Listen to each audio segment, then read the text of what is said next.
What's up guys, Zeenigami here, and let's go through the Lao G Chaos Difficulty Coliseum on the Japanese version of One Piece Treasure Cruise. The first round is gonna be against Marguerite. Marguerite is only gonna have 1.3 or 1.03 million hit points, but she will force you to attack her first for 99 turns. She'll also silence both of your captains for 4 turns, so if you're using something that requires your captains to help deal with things, it's not gonna work out too well. Best thing to do is either use special abilities on your subs that are strong enough to kill everything on the outside. For example, using some health cut like Mihawk and Duval and the Thousand Sunny to take care of all the girls on the outside, or just trying to take things out and reducing the damage taken like I'm doing here with Alvida. The girls on the outside, if they survive, will despair your friend captain for 5 turns each, but with the aid of Raid Boss Sabo, it doesn't matter because Raid Boss Sabo will help us get through all these as long as we hit our attacks. So a pretty easy fight. I'm sorry, last turn we used Duval's damage reduction to do that. This turn I had Alvida I have her, might as well use her. But not too hard of a fight as long as you use special abilities to either kill all the girls first or help you take out Margaret first and then kill the girls on the second turn. Round 2 will be against Lady Ivankov.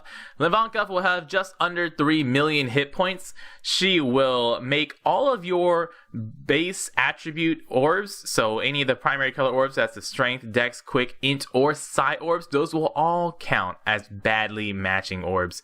So the best thing to do is either give yourself recovery orbs on purpose or use something to empty your orbs. For example, you can use a Coliseum Kid to empty out your orbs, or you can use special abilities to actually help take down Ivankov. This team I'm using right here is counting on using Raid Sabo's ability to take down Ivankov, and besides that, the orbs we actually get don't matter too much, although they are a bonus if we get matching orbs. It really doesn't matter. 2 Raid Sabo abilities will take Ivankov down pretty easily. You can also delay Ivankov, which makes that much easier too. So it's not too hard of a fight, just bring something to get rid of your primary color orbs. Round 3 will be against Abdullah and Jeet, but on stage 2 of Abdullah and Jeet, yes, stage 2, we will get the Kraken as our mini boss. The Kraken has just under 1 million hit points and will do exactly what he does on the Fortnite version of the Kraken fight. Every other turn the first turn he'll give you all tandem and recovery orbs. The next turn he'll give you all dex and strength orbs. And after that he'll start counting down 3 turns, and on the 6th turn he'll attack you for 55,505 damage. And if you get him below 20% health, he'll also attack you for 55,555 damage. So if we're using a Enel captain like I am, you can actually stall a lot of his health. If you're using double Enel, you can stall a lot. But the big thing about him is that he will preemptively give you that 1.1 times attack and 1.1 times orb boost, which means you can't use orb boosting or attack boosting abilities yourself. You can't use Enel, you can't use Dofi or anything like that. But that's why we're going to be bringing a Cavendish friend. If you have a Cavendish friend, Cavendish's ability to clear all positive buffs on your team makes it very easy once you actually get to Abdullah and Jeet themselves, because normally Abdullah and Jeet, you have to deal with them using your very small attack boost, but now we can use Cavendish to clear that attack boost and just use Cavendish's boost to get you through most of it. Abdullah and Jeet will preemptively cut your health in half, and on the 3rd turn, they will enrage everyone and they'll start attacking for 26,640 damage. So the best thing to do is use any special abilities to help kill characters on the outside. You can use Golden Pound Usopp after Abdullah and Jeet enrages, so they won't attack on the 3rd turn. They'll enrage themselves and they will attack at the end of that. So you can use Golden Pound Usopp before they actually attack you to buy some more time. But if you're using a Cavendish friend, it's really, really easy to just use Cavendish to kill Abdullah and Jeet in the first 2 turns. They won't even have a chance to attack you. Here I'm using Raid Sabo's special ability to help me kill stuff. Actually, if you're using this team, make sure you use Cavendish's attack first and then Raid Sabo, because Cavendish, remember, clears positive buffs. He actually cleared out my Raid Sabo's ability because I am a fool and I'm not doing my special abilities right. But Cavendish is super powerful. He'll take care of everything by himself. He doesn't need us. He's the only one he needs. After that, round 4 is going to be against Don Chinjao. Don Chinjao is probably one of the trickier fights of this Coliseum because he has 4.36 million hit points and will attack every 2 turns for 10,000 damage. Now, there are a couple teams you can use to beat this, but the easiest ones by far are just using a zombie team. You can use something like Brook. That's Fortnite Brook, and someone that, or either a ship or another captain to reduce your hit points, and having, for example, heal return to heal back up. We are using Shiryu, and you do not need to use Shiryu. Shiryu, if you don't know how his special ability works, it has about 25% chance of just killing anybody right away. The only thing it does here is it just makes the fight faster. But you can use any zombie team. You can use a Corazon Laboon team. You can use a Vivi Laboon team. But if the worse your team is, the longer it's going to take you. And 4.36 million hit points, in addition to him reviving up to 2 million hit points back again, and him doing his special animation every time he revives, makes this fight really, really, really long if you're using any other team. I mean, if you're using a team that does not have Shiryu to kill him on the first round around, it is going to take you quite some time. I would say probably maybe even like a 30-45 minute fight. Easily a 45-minute fight with a zombie team. But at least it's safe. Don Chinjao doesn't do anything besides his revive and attacking every 2 turns for 10,200 or attacking every turn for 44,000 once he gets below 50% health. Which, it's the worst thing about it is just having to stall out for his attack animation. If you don't have Shiryu like I'm using here, you want to use health cutting specials like Pika, like Mihawk, like Whitebeard, and you want to use any ability that just deals flat damage like Sabo, or even anyone that does like large side damage. But the best ones are percent health cut damage like Mihawk and Whitebeard, and even Fujitora. Using a sub Fujitora will make this fight so much faster. And then Raid Sabo's special ability. Can't ignore it.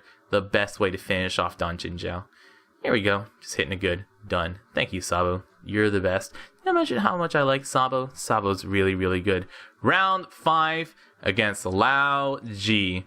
The team we're going to be using is a Sabo Log Luffy team. It's like Sabo Log Luffy is one of the best teams you can use to clear out so many Coliseum stages because you get so much healing out of them. Well, not because of like any innate healing abilities, but you can have a lot of sockets, like heal per turn sockets. I have 500 heal per turn on my team, and you also get up to 2 food orbs for free while still doing your full damage. The big thing about Don Chinjao here is Don Chinjao here has only 2 million hit points, which means you can actually kill him in a reasonable amount of time compared to his previous round. I believe you can get him on a 2-turn initial attack cool timer, but here we got the 1-turn attack timer, and we have the option of either trying to bait out as much health as you can and take another hit from him, but we're going to have to take at least 2 hits from Lao G. So whatever you do, you're going to have to enter Lao G with at least 1,200 hit points. No, 12,000 hit points. That's right. So we're using Sabo on turn 2 as soon as he attacks us the first time, so we can bring him down before he attacks us again. Make sure you last hit him with something that's not your captain, because he will lock whoever kills him for 5 turns. And now it's just hitting good, great, perfects and finishing him off before those 4 turns go away while healing up as much as we can. One important thing to note is that, like I said, Lao G will be attacking us twice.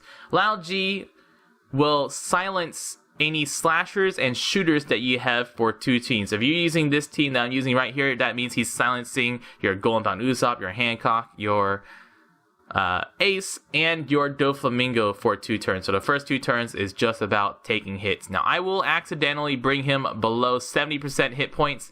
If you do not bring him below 70% hit points, then he will just attack you for his regular 6,000 damage. But below 70% and below 50% at those 2 points, he will cut your health in half first and then still attack you. So be very, very careful with what you bring your health to. With this team against Lao G, you actually don't really need to do that much damage. You have more than enough damage to get through him at all. I just kill him in one turn, as long as you survive those 2 initial turns, so you can just not take the risk and not bring him below any health at all. If you don't have Ace, you can replace Ace with somebody who boosts your free spirit damage. For example, you can use Coliseum Apu, a great replacement for Ace here, since we're only using him for his special damage boost, or attack damage boost.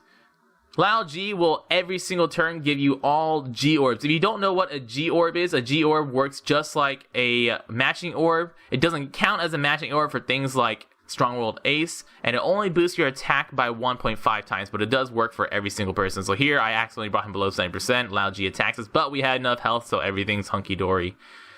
Whenever you burst, make sure you save your Log Luffy special for that burst turn so you can give Log Luffy a matching orb. Doflamingo orb boost and any orb boost at all does work with G orbs, but it won't, compared to a matching orb like Luffy, who the double damage from the red orb becomes 4 times damage with Doflamingo.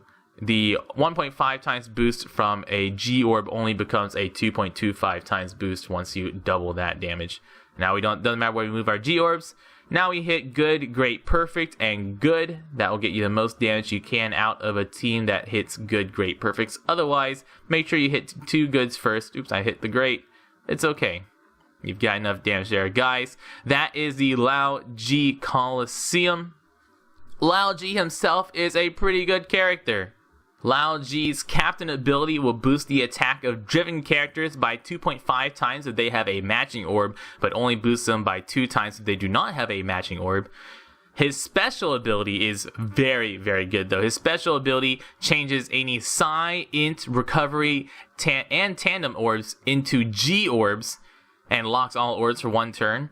And if during that turn you hit all perfects, he changes all those G orbs into matching orbs. So if you use him with someone like Garp or Sindri, who gives Psi recovery or Psi int orbs, or even someone who gives you a lot of recovery and tandem orbs or something like that, you will basically give yourself all G orbs for 1 turn, hit all your perfects on that turn, and gives you fully matching orbs. A very, very strong special ability that is just super versatile, as long as you can use him on any team to help give yourself fully matching orbs.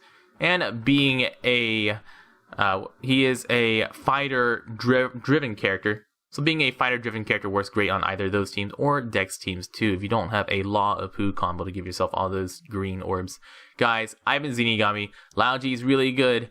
Very, very difficult fight. Thank you so much for watching, and y'all stay beautiful.